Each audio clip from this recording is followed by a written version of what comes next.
नमस्कार, संकल्प न्यूज में आपका स्वागत है। मैं आलोक शर्मा। आइए नजर डालते हैं आज की मुख्य खबरों पर। हेडलाइंस के प्रायोजक है Shri Sai Mahima enterprises, tiles world, Dongargaon road, Farhad chowk, Rajnandgaon. सर्वाधिक धान खरीदी के मामले में राजनांदगांव जिले ने रचा इतिहास।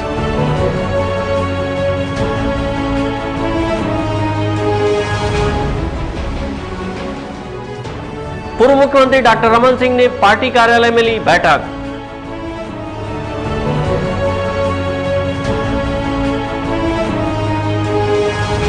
आपसी रंजिश के चलते बालक की हत्या, पड़ोसी हत्यारा गिरफ्तार।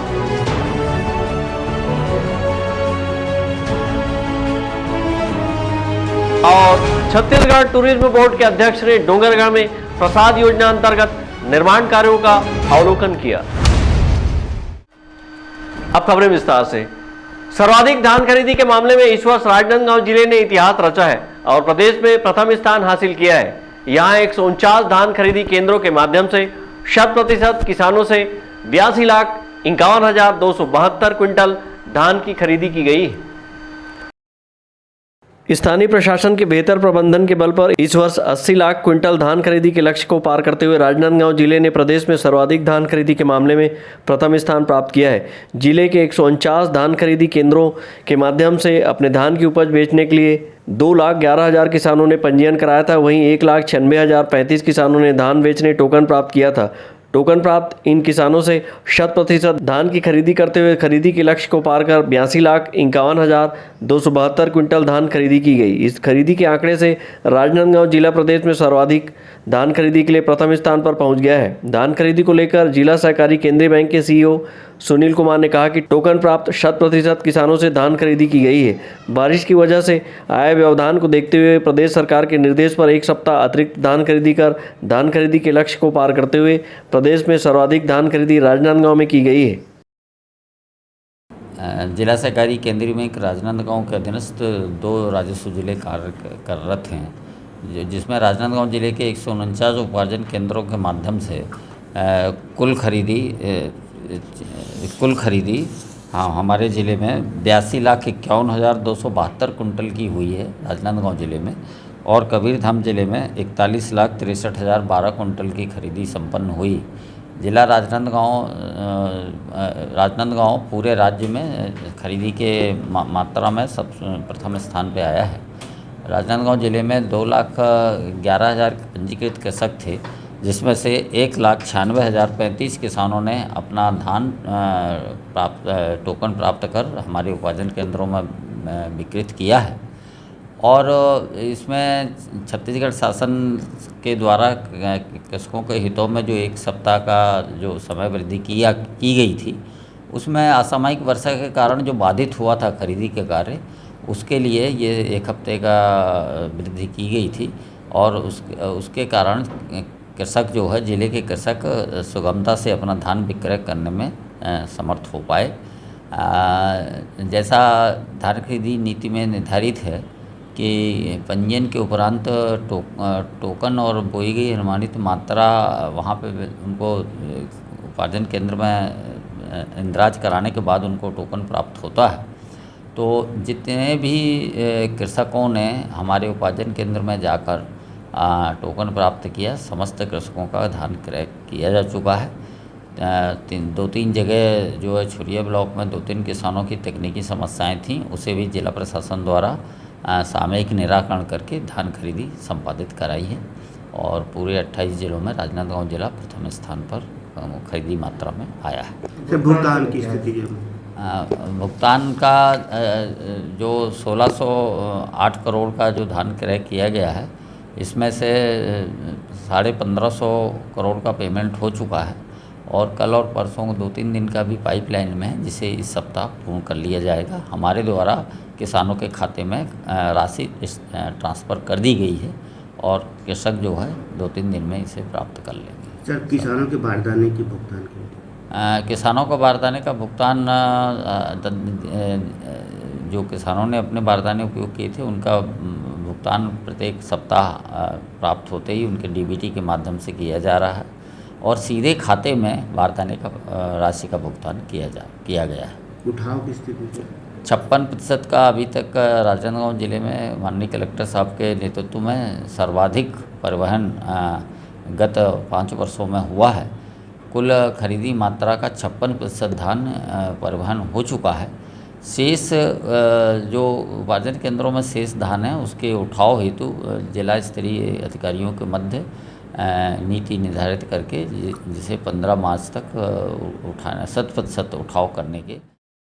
प्रदेश में सर्वाधिक धान खरीदी कर प्रथम स्थान पर आए राजनांदगांव जिले में किसानों को उनकी धान की उपज का त्वरित भुगतान करने की व्यवस्था भी की गई। 139 सेवा सहकारी समिति के माध्यम से 1600 करोड़ रुपए का धान खरीदा गया, जिसमें से 1550 करोड़ का भुगतान किसानों को कर दिया गया है। वहीं खरीदे गए धान में से 56% धान का परिवहन भी किया जा चुका है। शेष धान का परिवहन 15 मार्च तक 100% सुनिश्चित करने की बात प्रशासन के द्वारा कही गई है। इसके अलावा किसानों से किए गए बारदाने का भुगतान भी किसानों के खाते में किया जा रहा है। विकल्प श्रीवास्तव और अमित चटर्जी के साथ हफीज खान, संकल्प न्यूज़। भारतीय जनता पार्टी के राष्ट्रीय उपाध्यक्ष डॉक्टर रमन सिंह सोमवार को अपने विधानसभा क्षेत्र राजनांदगांव पहुंचे। यहां उन्होंने भाजपा कार्यालय में पार्टी के धन संग्रह अभियान के तहत पार्टी के पदाधिकारी और कार्यकर्ताओं की बैठक ली। भारतीय जनता पार्टी के धन संग्रह अभियान के तहत भारतीय जनता पार्टी के राष्ट्रीय उपाध्यक्ष डॉक्टर रमन सिंह राजनांदगांव पहुंचे। यहां उन्होंने स्थानीय जिला भाजपा कार्यालय में भारतीय जनता पार्टी के पदाधिकारियों और कार्यकर्ताओं की बैठक ली। कार्यक्रम की शुरुआत करने से पूर्व भारत रत्न स्वर्गीय लता मंगेशकर को उनके तैलचित्र पर पुष्पांजलि अर्पित कर डॉक्टर रमन सिंह ने उन्हें भावभीनी श्रद्धांजलि दी। इस दौरान डॉक्टर रमन सिंह ने कहा कि भारत रत्न लता मंगेशकर का चला जाना इस देश के लिए अपूर्णीय क्षति है। वहीं उन्होंने धन संग्रह अभियान को लेकर कहा कि कार्यकर्ताओं के सहयोग निधि से पार्टी का खर्च चलता है, जिससे कार्य योजना बनाई जाती है। रमन सिंह ने धान खरीदी के मुद्दे को लेकर कहा कि सभी पंजीकृत किसानों का अब तक धान नहीं खरीदा जा सका। उन्होंने कहा कि तारीख या समय सीमा नहीं होनी चाहिए। जितने भी किसानों ने धान बेचने अपना पंजीयन कराया था, उन सभी का धान लिया जाना चाहिए था। अभी भी बड़े संख्या में किसान बाकी हैं। धान खरीदी का कोई समय तय नहीं होना चाहिए। धान खरीदी का टारगेट यदि लक्ष्य है, उस टारगेट में जितने भी धान खरीदी के लिए रजिस्टर कराया किसानों ने, उनका 100% धान खरीदी करना आवश्यक है। ये टारगेट और ये तारीख से क्या होता है? आज यदि हजारों किसान धान नहीं बेचे तो कहाँ जाएंगे किसान? उनका कर्ज कहाँ से पटेगा? ये सरकार बेजवाबदार है। ना यूरिया मिल रहा है, ना सुपर फास्फेट, ना DAP। किसान भटक रहा है। स्थानीय भाजपा कार्यालय में आयोजित बैठक के दौरान धन संग्रह अभियान के तहत मंडल और बूथ स्तर पर जाने की कार्य योजना बनाई गई, ताकि पार्टी के संचालन में मंडल और जिला स्तर पर पर्याप्त धनराशि एकत्रित हो सके। बैठक के दौरान बड़ी संख्या में भारतीय जनता पार्टी के पदाधिकारी और कार्यकर्ता उपस्थित थे। अवधेश यादव और अमित चटर्जी के साथ हफीज खान, संकल्प न्यूज़। 12 वर्षीय बालक के पिता के साथ आपसी रंजिश के चलते बालक की हत्या करने के मामले में राजनांदगांव पुलिस ने आरोपी को गिरफ्तार किया है। एक प्रेस कॉन्फ्रेंस करते हुए पुलिस ने पूरे मामले का खुलासा किया और आरोपी को गिरफ्तार कर न्यायिक रिमांड पर जेल भेज दिया गया है। राजनांदगांव जिले के ग्राम इंदामरा निवासी हीरालाल साहू द्वारा अपने पुत्र 12 वर्षीय देवेश कुमार साहू के गुम होने की रिपोर्ट लालबाग थाने में दर्ज कराई गई थी। मामले की जांच के दौरान गुमशुदा देवेश कुमार साहू का शव डोंगरगढ़ थाना क्षेत्र के निगो बांध में पानी में तैरता हुआ मिला था, जिसका हाथ पैर रस्सी से बंधा हुआ था। जिसके बाद पुलिस ने इंदामरा से निगो डैम जाने वाले सभी रास्तों में लगे CCTV कैमरों से फुटेज प्राप्त कर फुटेजों का अवलोकन किया। मामले की जांच के दौरान पुलिस को मृतक के घर के सामने रहने वाले तुलसीराम साहू के ऊपर संदेह हुआ। पुलिस की पूछताछ के दौरान आरोपी ने अपना जुर्म स्वीकार करते हुए बताया कि 2 वर्ष पूर्व मृतक बालक के पिता हीरालाल साहू उसके मकान निर्माण में मजदूरी का काम किया था, जो मजदूरी के पैसे को लेकर बार बार तगादा कर मोहल्ले वालों के सामने मुझे गाली देकर बेइज्जत करता था। इस बात को लेकर वह काफ़ी आहत था। इसी रंजिश के चलते योजना बनाकर बीते 21 जून वर्ष 2021 की शाम वह बालक देवेश कुमार साहू को अपने मोटरसाइकिल में बैठाकर घटनास्थल मत्स्य कार्यालय ग्राम अचोली ले गया और लात घूसे से मारपीट कर मछली पकड़ने की रस्सी से हाथ पैर को बांधकर बालक के मुंह को दबा दिया और रस्सी से उसका गला घोंटकर उसकी हत्या कर दी। 6 महीना पहले एक बालक देवेश साहू जिसकी उम्र 12 साल थी, उसकी डेड बॉडी नीगो तालाब में डोंगरगढ़ थाना क्षेत्र में उसकी बॉडी जो है मिली थी, जिसमें उसके हाथ बंधे हुए थे और बालक की गला घोंट के मृत्यु हुई थी। उसमें हम लोगों ने जब उसमें जांच आगे बढ़ाई तो कई सारे संदेही थे, लेकिन किसी न किसी कारण से कहीं ना कहीं जांच इसमें रुक जा रही थी। अभी आज इसमें एक आरोपी जो है तुलसी साहू, उसको गिरफ्तार किया गया है और इसमें जांच की कई सारी कड़ियाँ जोड़ती गई हैं। कॉल डिटेल्स इसमें एक इम्पॉर्टेंट रहा है। और दूसरा जो हत्या करने वाला जो तुलसी साहू है, उसने मृतक को अपने साथ बाइक पे बैठा के घुमाने के बहाने अछोला की तरफ ले गया और डैम के पास उसने ले जाकर के उसकी हत्या कर दी थी। इसमें जो मर्डर का मोटिव था, इसके बीच मृतक जो बालक है उसके बीच और हत्यारे जो आरोपी है उसके परिवार के बीच कई सारे रंजिश के विवाद चलते रहते थे। कुछ विवाद उसमें पैसे को लेन देन के भी थे, आपसी में अगल बगल इनके बीच में सामान्य छोटे छोटे झगड़े भी थे, जिन चीज़ों को लेकर के आरोपी जो है उसकी हत्या करना चाहता था।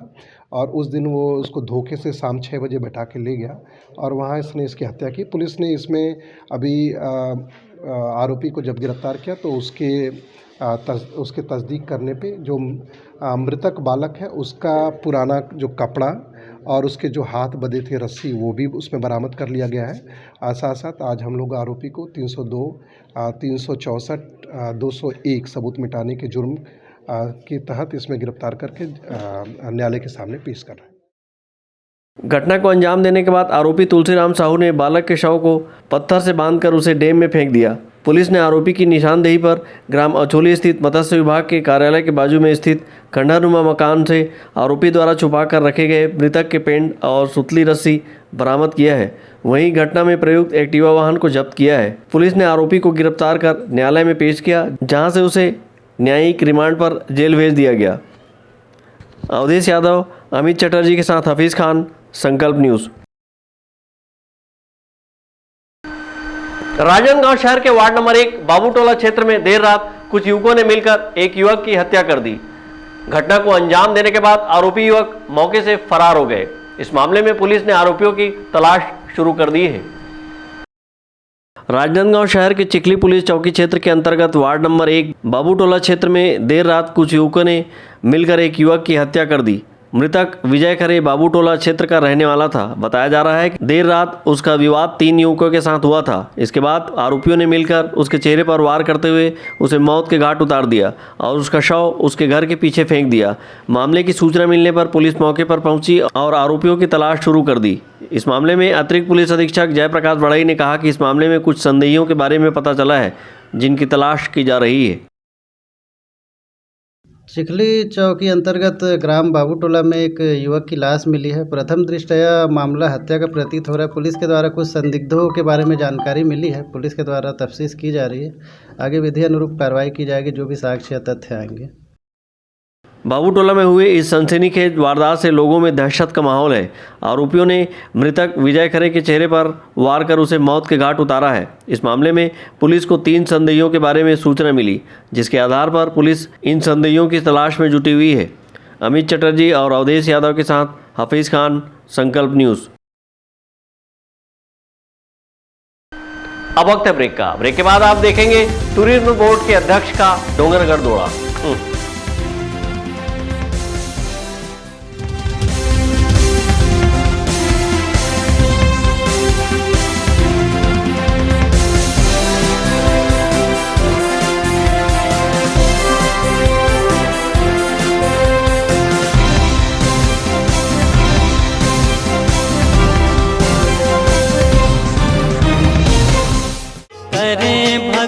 हो आरती माई धोई बिरिया, करे भगत हो आरती माई धोई बिरिया, करे भगत हो आरती माई धोई बिरिया, करे भगत हो आरती माई धोई बिरिया।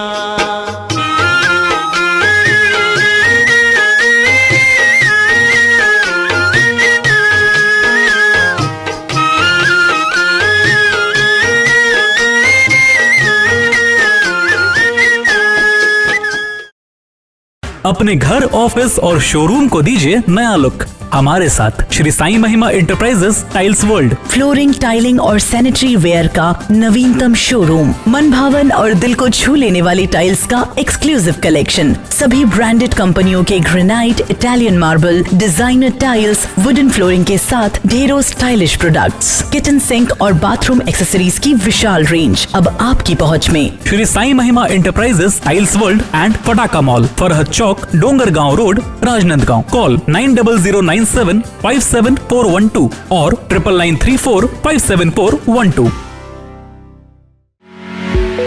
आपके सही फर्नीचर का पूरा ध्यान रखता है महावीर फर्नीचर्स। सभी प्रकार के पलंग, दीवान, फोल्डिंग पलंग, luxury sofa set, bedroom set से लेकर सभी प्रकार के office furniture, revolving chair, TV unit सहित डाइनिंग व ड्रेसिंग टेबल का भरपूर स्टॉक एक ही छत के नीचे। ऑटोमेटिक मशीन से निर्मित स्टील अलमारी, ब्रांडेड कंपनियों के गद्दे व furniture, branded plastic chair, centre table, study table, folding सीढ़ी, सभी सामान थोक व चिल्लर भाव में। आपके जगह व साइज अनुसार सभी फर्नीचर ऑर्डर से भी बनाया जाता है। TV, fridge, window plus plastic cooler जैसे इलेक्ट्रॉनिक सामानों का ऑर्डर लिया जाता है। स्टील से संबंधित सभी कार्य किए जाते हैं। शादी सीजन के लिए कम कीमत पर आकर्षक पैकेज उपलब्ध है। हमारे यहाँ सोफा सेट्स व रिवॉल्विंग चेयर रिपेयरिंग किया जाता है। आज ही आए Mahavir furnitures, stadium road, Gandhinagar, Mahamaya chowk के पहले, राजनांदगांव।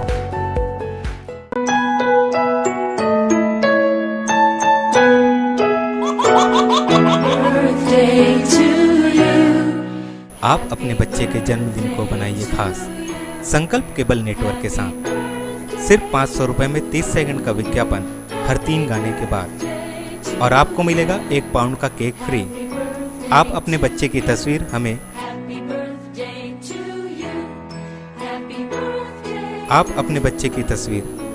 व्हाट्सएप के इन नंबरों पर भेज सकते हैं।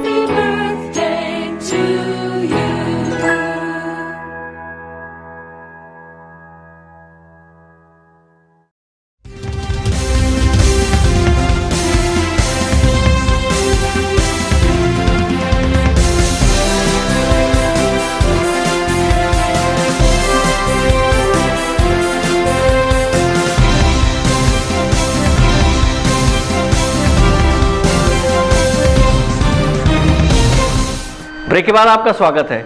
छत्तीसगढ़ टूरिज्म बोर्ड के अध्यक्ष अटल श्रीवास्तव बीते दिनों डोंगरगढ़ पहुंचे और प्रसाद योजना अंतर्गत कराए जा रहे विकास कार्यों का अवलोकन किया। इस मौके पर उन्होंने समय पर निर्माण कार्य पूरा करने संबंधित अधिकारियों को निर्देशित किए हैं। छत्तीसगढ़ टूरिज्म बोर्ड के अध्यक्ष अटल श्रीवास्तव बीते दिनों राजनांदगांव जिले के धर्मनगरी डोंगरगढ़ पहुंचे और प्रसाद योजना अंतर्गत डोंगरगढ़ में कराए जा रहे विकास कार्यों का अवलोकन किया। छत्तीसगढ़ टूरिज्म बोर्ड के अध्यक्ष अटल श्रीवास्तव ने ऊपर मां बमलेश्वरी पहाड़ी पर बन रहे श्री संयंत्र के कार्यों का भी अवलोकन किया। इसके साथ ही अन्य निर्माण कार्यों का अवलोकन कर कार्य समय पर पूरा कराने संबंधितों को निर्देश दिया है। इस मौके पर मीडिया से चर्चा करते हुए छत्तीसगढ़ टूरिज्म बोर्ड के अध्यक्ष अटल श्रीवास्तव ने प्रदेश के पर्यटन स्थलों में कियोस्क पॉइंट शुरू किए जाने की बात कही है। उन्होंने डोंगरगढ़ में जल्द ही वाटर एडवेंचर पार्क शुरू करने का आश्वासन दिया है। छत्तीसगढ़ में माँ बमलेश्वरी के मंदिर के बाद केंद्र सरकार की योजना का प्रसाद का यहाँ पर बहुत बड़ा एक इंफ्रास्ट्रक्चर तैयार हो रहा है टूरिज्म के पॉइंट ऑफ व्यू से। उसको देखने के लिए यहाँ पर आए कि उसका प्रोग्रेस क्या है और उसमें कितना आगे काम चल रहा है। प्रोग्रेस चूँकि टेक्निकलिटी के कारण थोड़ा प्रोग्रेस स्लो है, पर आने वाले 12 महीने में इसका स्ट्रक्चर पूरी तरीके से तैयार हो जाएगा। डोंगरगढ़ माँ बमलेश्वरी के साथ साथ हमारे बौद्ध लोगों का भी बहुत बड़ा प्रज्ञागिरी यहाँ पर उनका एक स्थान है, जहाँ पर बौद्ध धर्म के मानने वाले लोग आते हैं। यहाँ पर जैन धर्म को मानने वाले लोग आते हैं। यहाँ पर हमारे सिख समाज के लोगों का बहुत बड़ा गुरुद्वारा है। तो ये अपने आप में डोंगरगढ़ एक बहुत बड़ा पिलग्रिम क्षेत्र है और हम लोग छत्तीसगढ़ टूरिज्म में कोशिश करेगा कि यहाँ आने वाले जितने भी दर्शनार्थी चाहे वो किसी भी धर्म के हो, उनकी सुविधाओं का पूरा ख्याल रखा जाए और उनकी फैसिलिटीज़ को बढ़ाया जाए। आने वाले जल्दी हम 1 साल के अंदर ही जब ये स्ट्रक्चर तैयार होगा तो पूरी फैसिलिटीज़ यहाँ पर को आगे बढ़ाने का काम करेंगे। और क्या आगे योजना है सर? प्रसाद योजना के आगे और क्या योजनाएं हैं पर्यटन विभाग की? देखिए, प्रसाद योजना तो केंद्र सरकार की योजना के तहत माँ बमलेश्वरी को मिला था।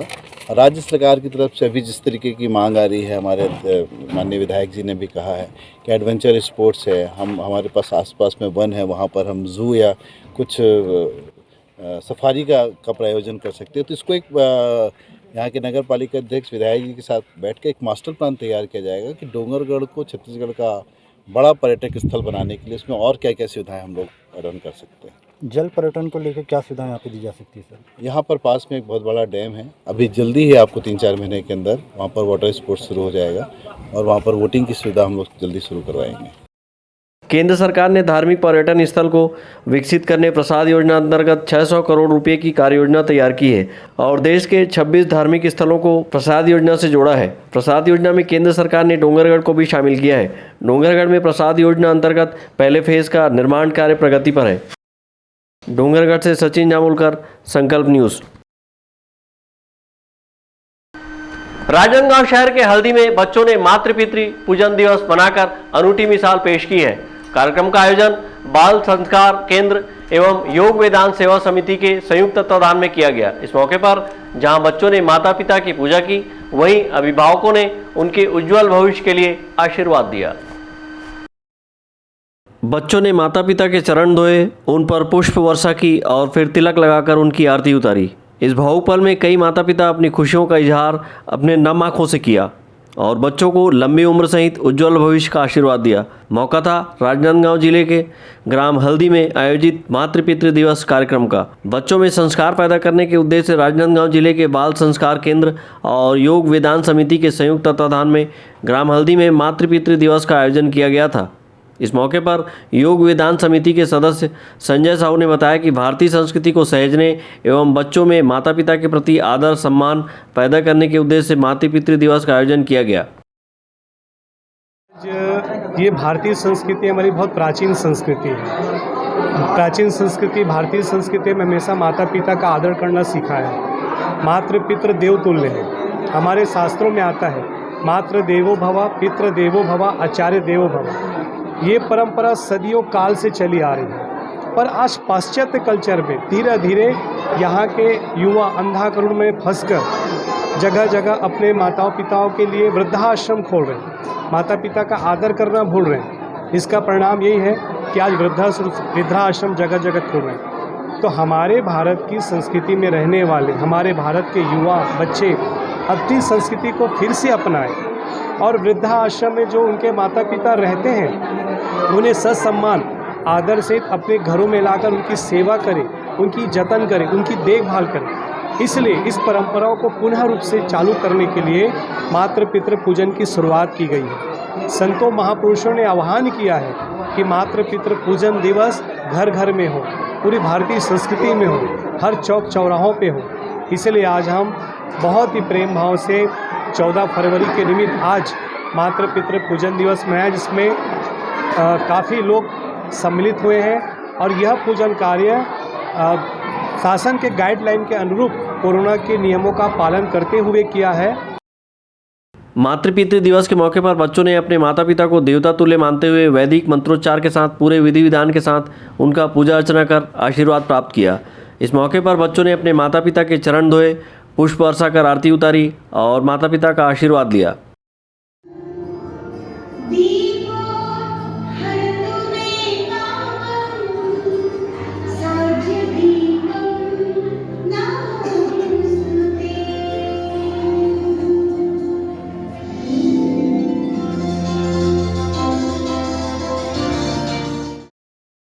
मातृ पितृ दिवस के मौके पर माता पिता अपने आप को सम्मानित होते देखकर बेहद गदगद हुए और यहाँ पहुँची विमला बाई का कहना है कि यहाँ पर मातृ पितृ दिवस पर बच्चों का वात्सल्य देखने को मिला है।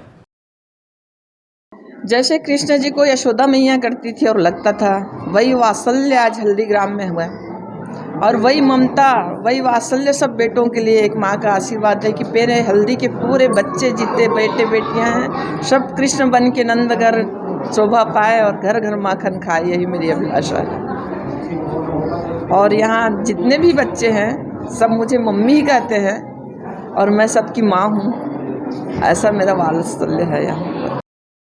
बाल संस्कार केंद्र और योग वेदांत समिति भारतीय संस्कृति के अनुसार माता पिता का आदर सम्मान करने का संदेश दिया है। पिछले कई वर्षों से यह संस्था मातृ पितृ दिवस का आयोजन कर बच्चों में संस्कार जागृत करने में जुटी हुई है। संस्था द्वारा आयोजित कार्यक्रम की सराहना पत्र के माध्यम से कई राजनीतिक दलों के शीर्ष नेताओं ने भी की है। अवधेश यादव और अंकालू साहू के साथ परमानंद रजक, संकल्प न्यूज़।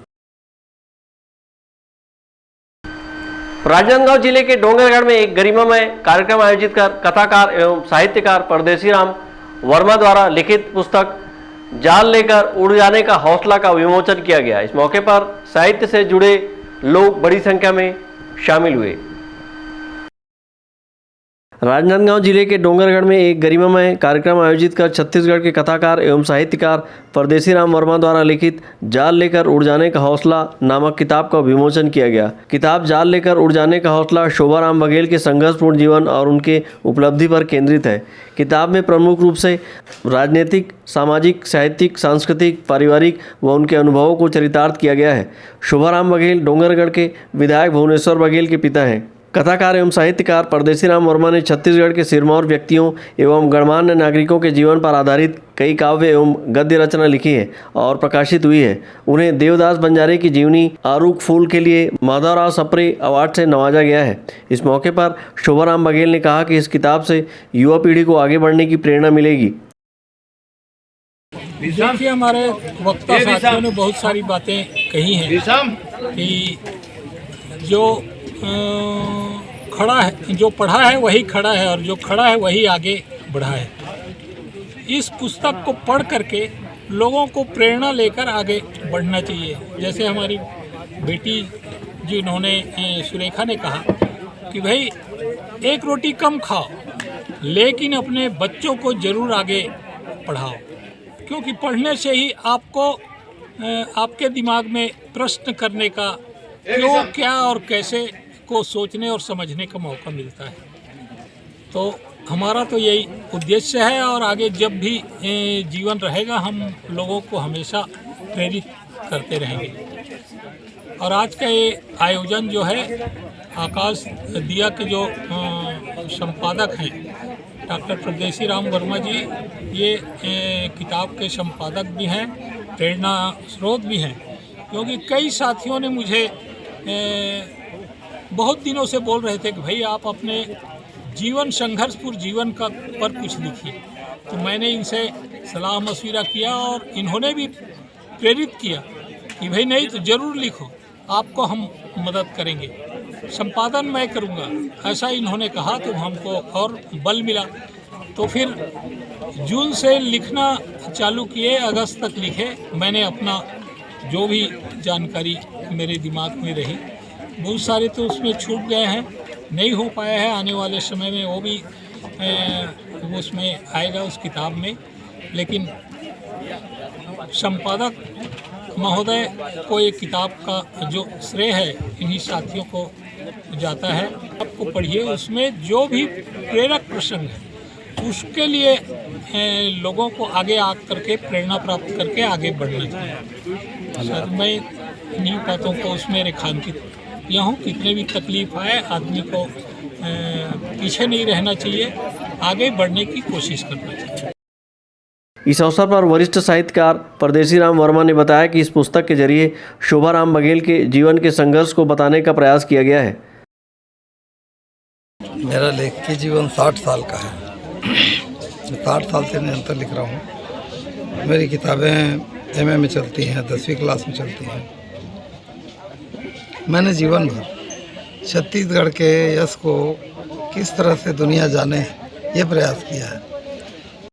तो जो भी व्यक्ति मुझे इस योग्य लगता है कि इसकी ज़िंदगी और इसके जीवन के संघर्ष को लोग जानेंगे तो उसको भी संघर्ष करके आगे आने की हिम्मत मिलेगी, मैं उनके साथ हो लेता हूँ।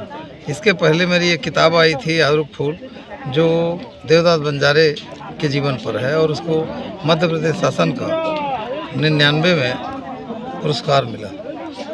इसी तरह से मैंने डॉक्टर खूबचंद बघेल पर जीवनी उनकी है, इंद्रू केवट पर जीवनी है मेरी, मिनी माता पर मेरी जीवनी लेखन का काम बहुत किया मैंने। मुझे चूँकि इनके साथ मैंने काम किया था भाई शोभाराम बघेल जी पर। जो छोटे छोटे लोग हैं उनके भीतर जो बड़प्पन होता है वो लोगों को दिखता नहीं है, उसके लिए देखने वाली आंखें चाहिए। मुझे इस बात का संतोष है कि ईश्वर ने मुझे वो आँख दी।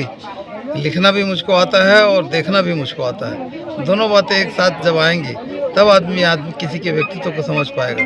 तो तो इसलिए मैं अभी तक के विशिष्ट लोगों को, जिनके जीवन के संघर्ष को जानकर दूसरे लोग भी आगे बढ़ने का प्रयास करेंगे, उन लोगों के बारे में आगे बढ़कर लिखने की कोशिश करता हूँ। मैं आभारी हूँ कि भाई शोभाराम बघेल जैसे व्यक्ति ने अपनी ज़िंदगी को करीब से और देखने का अवसर दिया, जिससे एक अच्छी सी किताब बन पड़ी। और इस किताब को पढ़ के मैं निश्चित रूप से कह सकता हूँ कि दूसरे लोगों को प्रेरणा मिलेगी। और विशेषकर इनके घर से जो इनकी बिटिया है सुरेखा, उसने जो लेखन किया, मैं अपने अनुभव के आधार पर कहता हूँ कि अगर सुरेखा ठीक से लिखेगी और लेखन को अगर अपनी ज़िंदगी का हिस्सा बनाएगी तो बड़ी लेखिका होगी। तो ये मेरे जीवन की उपलब्धि है कि सुरेखा जैसी लड़की की प्रतिभा को नज़दीक से जाना और बघेल जैसे व्यक्ति को फिर से जानने का अवसर लगा, जिन्होंने अपना अनुभव, अपना पुण्य दे करके।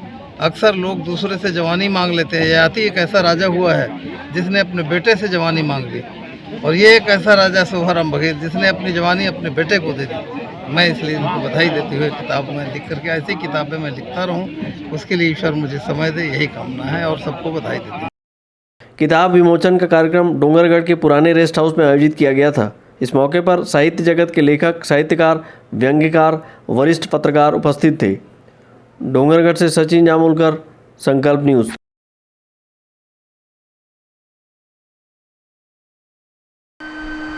कोरोना को हराना है, मास्क जरूर लगाना है, दवाई भी और कड़ाई भी, सोशल डिस्टेंसिंग का पालन करें, वैक्सीन लगाएं, सुरक्षित रहें, घर से बाहर निकलने पर मास्क जरूर लगाएं।